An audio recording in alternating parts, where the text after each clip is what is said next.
Ma'am ఇప్పుడు మనం చూసుకుంటే ఈ కాలంలో ఇన్ఫర్టిలిటీకి రీజన్స్ గర్ల్సే అని అందరిని అంటారు కదా, లేడీస్ వాళ్ళే ఫస్ట్ వాళ్ళే చెక్ చేయించుకోవాలి, చెక్కింగ్కి వాళ్ళే వెళ్ళాలి అంటారు.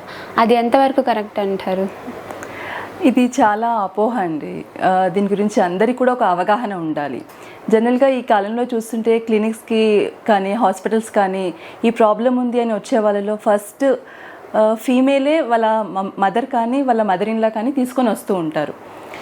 ప్రాబ్లం ఏంటి అంటే ఇన్ఫర్టిలిటీ. మరి ఇద్దరు రావాలి కదా అంటే లేదు, ఫస్ట్ ఈమెను చూడండి, ఆ తర్వాత అబ్బాయిని చెప్తాము. సో ఇది చాలా తప్పండి. యాక్చువల్గా మనకి ఇన్ఫర్టిలిటీ కారణాలు తీసుకుంటే 40 to 55% ఫీమేల్ కారణాలు ఉంటే అండ్ 30 to 40% మేల్ కారణాలు ఉంటాయి. అండ్ కంబైన్డ్ 10% అండ్ అన్ఎక్స్ప్లెయిన్డ్ 10% ఉంటాయి. సో మేజర్గా చూసుకుంటే మేల్ ఫ్యాక్టర్స్ ఎంతైతే ఉన్నాయో ఫీమేల్ కూడా అంతకంటే కొంచెమే ఎక్కువ ఉన్నాయి. కానీ మొత్తము ఫీమేల్ మీదనే వీళ్ళే కారణం అని చెప్పడం అయితే సమంజసం కాదు. ఇది అందరికీ కూడా తెలుసుకోవాలి. వాళ్ళు ఎప్పుడైతే ఇన్ఫర్టిలిటీని ట్రీట్మెంట్ కావాలి అనుకుంటున్నారో కంబైన్డ్గా male female wife and husband ఇద్దరు కలిసి వస్తే చాలా బాగుంటుంది.